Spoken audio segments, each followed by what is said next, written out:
everybody. I hope you all had a great break.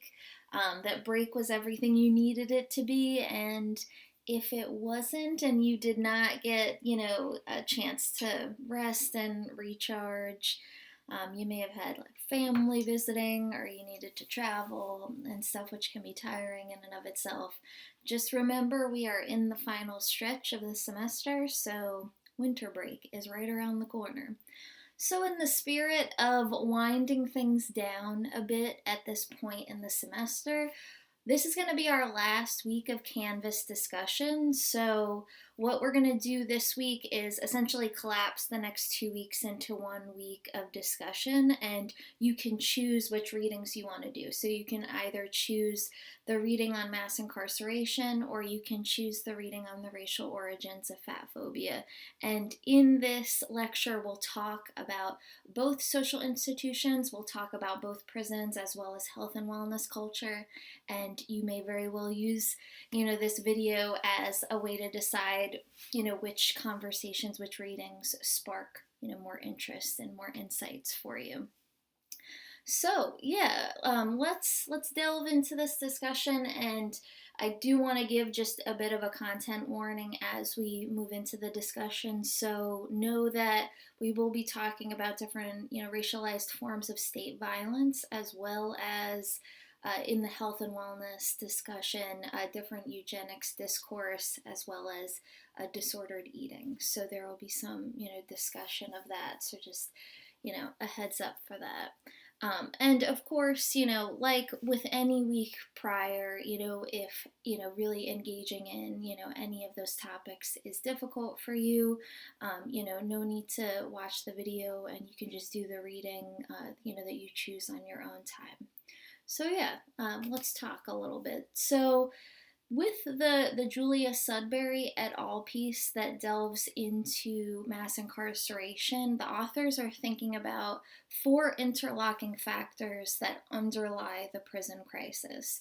So first, the authors are thinking about the ways that globalization and economic restructuring has impacted low-income communities in the United States.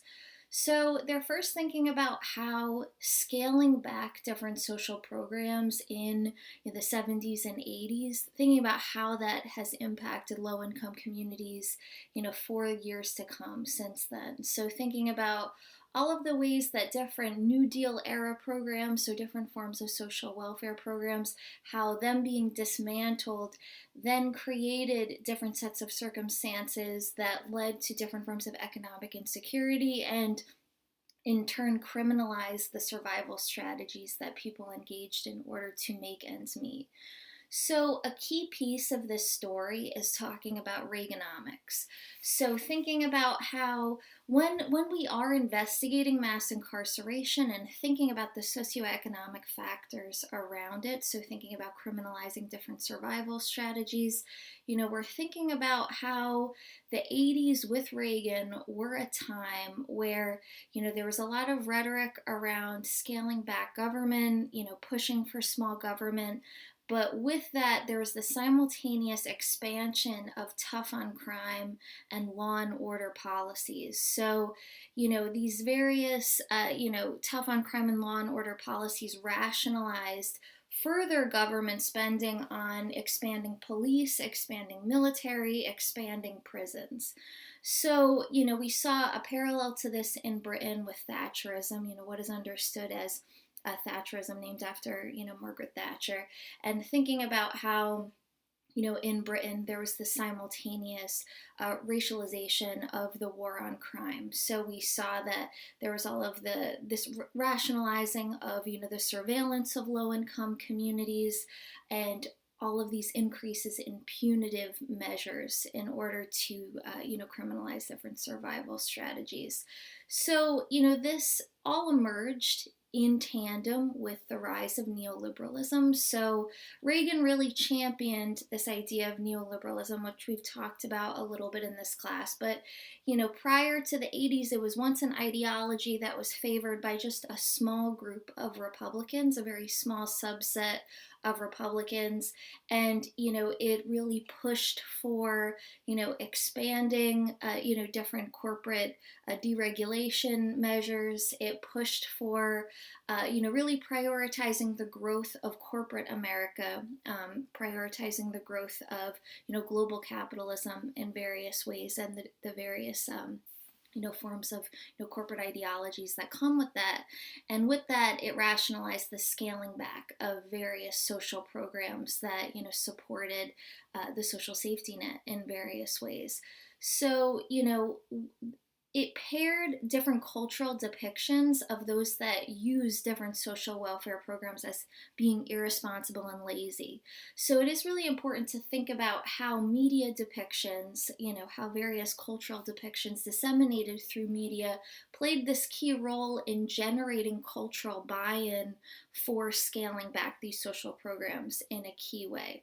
So, considering this was the time that we saw the emergence of Reagan using terminology, and different media outlets using terminology such as the welfare queen, this served to frame the cultural imagination's interpretation of different social welfare programs, and have them dismiss these programs as just being the purview of those that are irresponsible and lazy. So this clearly aligns with the criminalization of poverty. So, instead of supporting people in, helping them be able to, support their families in order to be able to, move out of the cycle of poverty, we saw an increased criminalization of poverty. So, with those in the absence of having a social safety net, people needing to turn to different survival strategies such as, street economies, such as different forms of sex work, selling drugs, and whatnot, in order to be able to support their families, there is an increased criminalization of those measures that were engaged just in order to survive. And we see this now in perpetuity. So this is something that continues to take shape in contemporary America with different dynamics of mass incarceration, this criminalization of poverty, which we see this every day, just even in terms of how we treat those that are experiencing not being housed. So thinking about, instead of offering more programs to be able to support people getting into housing, we instead criminalize that experience, and people get punished for not being housed. So the authors also explore another, factor that underlies the prison crisis, and that is, the war on drugs. So thinking about how we understand the war on drugs today, and it being this set of policies and practices that are US led but global in nature, and have led to the exponential rise in domestic and international imprisonment. So, this is intertwined with the moral panic that we saw in the 80s surrounding crack cocaine. So thinking about how a majority of crack users did tend to be white, yet, this was depicted through media as an overwhelmingly Black phenomenon, and was simultaneously paired with images of Latine communities being depicted as traffickers. And these sensationalized media images rationalized harsher punishments. So when I say they rationalized harsher punishments, it generated cultural buy-in for people to support tough on crime measures, to support these enhanced law and order measures that really did escalate the various dynamics of mandatory minimums for a small amount of drugs, for nonviolent drug offenses being penalized at a much harsher rate. This was the time from the 70s through especially the 80s and through the early 90s that we saw this key cultural shift of people supporting these different tough on crime measures. And a lot of that had to do with those cultural depictions that sensationalized these different racist stereotypes and whatnot. So another key factor that the authors look at that does underlie the prison crisis is thinking about this particular issue in relation to globalization, and thinking about the criminalization of immigration. So a key part of this story and understanding the prison crisis is thinking about the ways that, through US imperialism, through different, free trade agreements, we've seen the destabilization of various economies in the global south and beyond. And with that, with seeing the various forms of destabilization of economies, the various people then seeking to migrate out of those situations because they have been through different forms of imperialism, just you know not only US imperialism, I should say, but also different forms of structural adjustment programs. So structural adjustment programs being, the International Monetary Fund and World Bank coming into different countries and offering them, different loans, offering them, different forms of money if they open their borders to different forms of privatization. So if they open, the opportunity for different private companies to come in. And with that, it really impacts the capacity for, different local economies, for different forms of public services to thrive and to be able to be sustainable. So with these factors combined, we have, seen the ways that that impacts migration flows. And then with that, the criminalization of migration, despite, the sets of circumstances produced that are leading to, immigration, that are leading to, people leaving their homes and trying to seek to go elsewhere and that being criminalized, it being rooted in the destabilization of their economies through various, US-led and global economic policies that are neoliberal in nature. So let's think a little bit more about, when we do talk about the prison industrial complex, we're thinking about how it represents this symbiotic relationship between corporate and governmental interests that has really fueled prison expansion in the United States and increasingly around the world. And, this idea of the prison industrial complex was really inspired by the terminology used by Dwight Eisenhower with the military industrial complex. And Eisenhower used the phrase the military industrial complex in order to articulate how there was this increasingly, intimate relationship between corporate power, weapons manufacture, and military control and different forms of state control. And he called for, being aware of this and breaking this up and thinking about this as being something that, he saw the U.S. moving towards, and how this was paired with different U.S. imperialist efforts, and thinking about how this principle now extends to prisons and how prisons represent this intersection of corporate power and state control. So this symbiotic relationship between those various factors.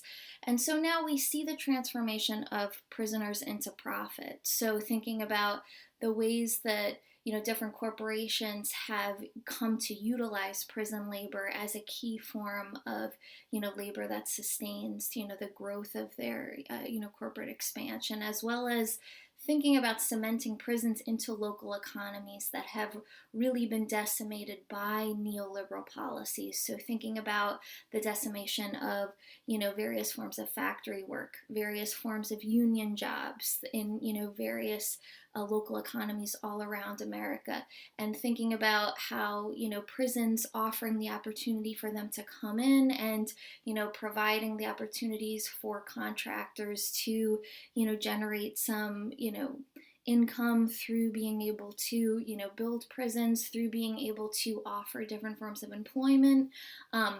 It presents an alluring prospect to local economies that have been impacted by, these neoliberal, pushes in, across America. So, the authors then are thinking towards, abolitionist visions of, what would it look like to envision a world that is not driven by, these punitive measures that, impact so many different facets of everyday life, and how, the prison crisis is, as, we were just thinking about, it's something that, is so interconnected, with different forms of social stratification. It's something that's so interconnected with different, social, cultural, and historical formations that have moved us into an era of, unprecedented neoliberal thinking, policies, and practices, and whatnot. So, as the authors think about, what would it look like to envision a world that, does not engage prisons, that does not, that does not use different forms of, carceral punishment and carceral logics as a way to respond to social problems. It thinks about how do we address those underlying social problems and not use prisons as a way to disappear those social problems, because it doesn't make them go away. It's, thinking more expansively about how we can understand these various issues through a sociological lens. So, the authors call for this three-pronged approach in thinking about ending prison expansion, decarceration, so in other words, shrinking prison populations, and this ties into, freeing those with, nonviolent drug offenses, thinking about, how we can, through various forms of, legalization of, marijuana, for instance, how we can, work towards, these decarceration measures and shrink prison populations. So we're also thinking simultaneously about building new structures and systems. So thinking about, what does it look like to, in our own communities, build new structures on smaller scales that, prioritize mutual aid, that prioritize essentially, turning to our neighbors and thinking about, what do the people around us need, and thinking about how this represents, this very key shift away from, thinking about things through this very, siloed individualistic mindset, but instead thinking about how we can, in a more collective way. And, it may feel like it's happening in a small scale way, but thinking about how, if every community across America, or, if every community was thinking about building different systems of mutual aid, how that, can contribute to, these larger scale efforts, and how that is a key part of these larger scale efforts towards, abolitionist visions. So yeah, thinking about, we're going to have a little bit of a shift now into, thinking from, the prison crisis, now thinking about health and wellness culture. And, I am interested in seeing, what various thoughts people have on these various topics. And, we're going to shift gears a little bit and think about that Sabrina Strings piece now and the racial origins of fat phobia.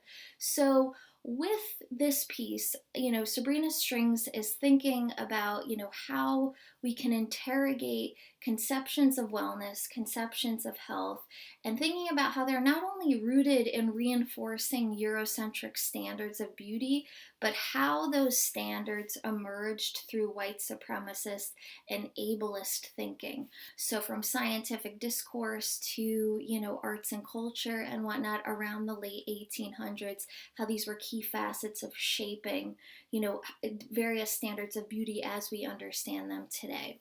So, this is interconnected with, this notion of deeming what bodies are desirable and acceptable. So there's very fundamental ableist dimensions of this as well, and thinking about, our conceptions of bodies in, various ways.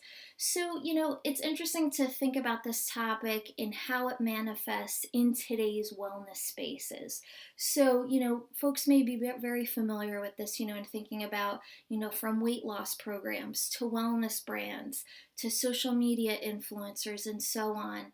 There's this way of equating thinness and rigid, limiting ideals of fitness with happiness, health, and beauty.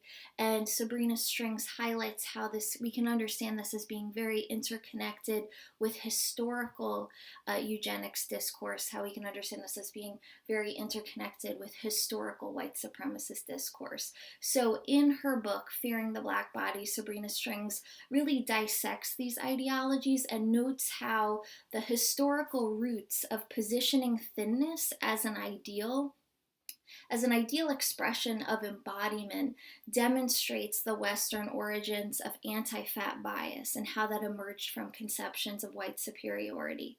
So prior to historicize this a little bit, so prior to the 1800s, curvaceousness and fatness were, understood as an expression of wealth and sensuality.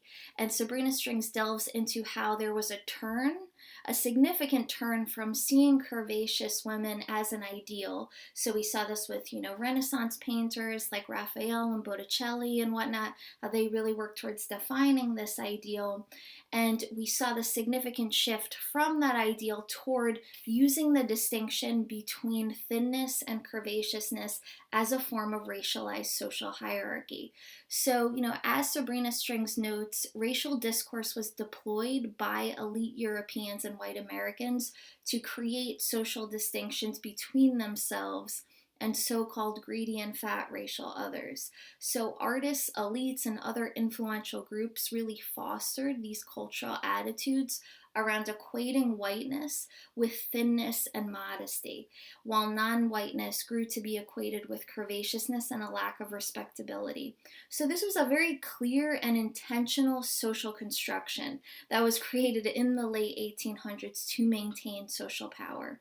And conceptions of ideal bodies are very much grounded in eugenics. So thinking about the relationship this shared to scientific discourse. So figures like John Harvey Kellogg, famously of the Kellogg Corporation, they helped shape late 19th century and early 20th century scientific discourse. So medical dialogues during this time really uplifted eugenics, seeking to, use scientific claims as the basis for perpetuating severe racial inequalities. And we saw how this took shape through the standardization of the BMI. So in other words, the body mass index that people may be familiar with.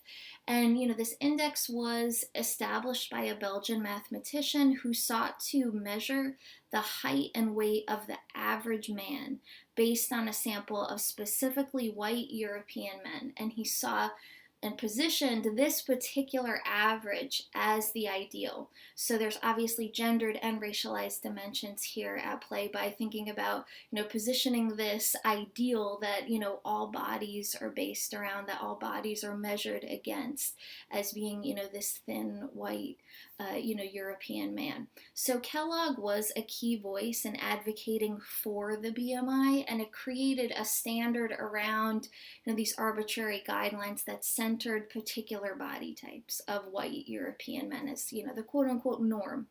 So, moving forward, eugenics discourse equated moral aptitude with these standards, and those who failed to meet the standards were regarded as morally inferior. So this is really important to think about how morality got intertwined with, the expression of, body type and size.